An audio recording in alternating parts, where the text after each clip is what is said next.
of the conflicting House and Senate provisions and the reconciled version thereof, along with explanatory statement of the BICAM.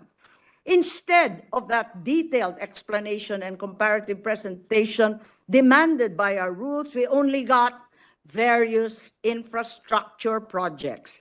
VIPs pala. VIPs meaning very important persons. Sino-sino kaya sila?